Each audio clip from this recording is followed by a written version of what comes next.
All right, as promised, here are some steps to getting your first apartment or your next apartment. Just because you may have rented as a college student or you've lived in an apartment with your parents if you're in high school or you're a young adult, these are things that I want you to think through and kind of sit down and take some notes and maybe even go onto like apartments.com or some websites for apartment buildings and start to practice this. Because remember, I teach you guys we need to practice where we're going next. So if you have like high school juniors and seniors or you are one, I would encourage you to do this. So number one, you need to figure out a budget. Most apartment complexes want your income to be they triple your income, and that's what the rent has to be. So let me make this a little bit clearer. So if in a month you make $1,000, then your maximum rent would be like $330. You see what I'm saying? So if you take the rent and triple it, that's what your income has to be or higher. That was really unclear. Sorry about that, guys. So when you're budgeting, you need to say, okay, how much do I make? What can I reasonably do? There are some apartment complexes I've seen that will do 2.5 times.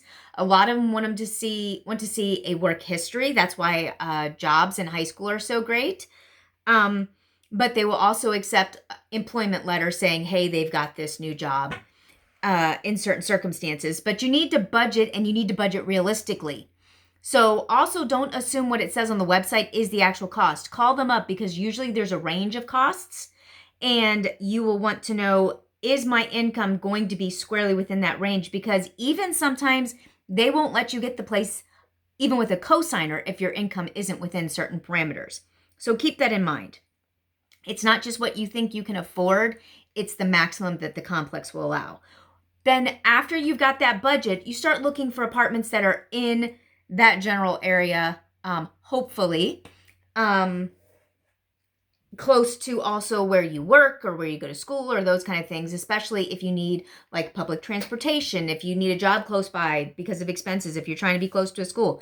So I like going into apartments.com at least as a first step because you can put in a maximum income, you can put in number of bedrooms, and then you can draw like a circle in the area and you can make these funny shapes to see a specific demographic area. I believe you can also do it in Zillow.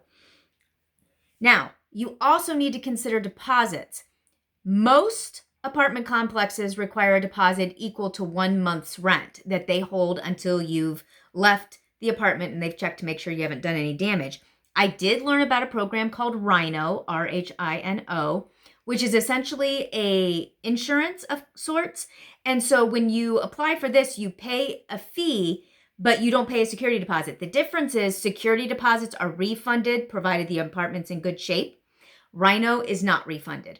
However, the trade-off is Rhino can be, $6, $7, $8 a month, and you live somewhere for 2 years, then let's say you paid $8 a month. That'd be $96 a year. So you paid $200 over the course of 2 years. You're not going to get it back.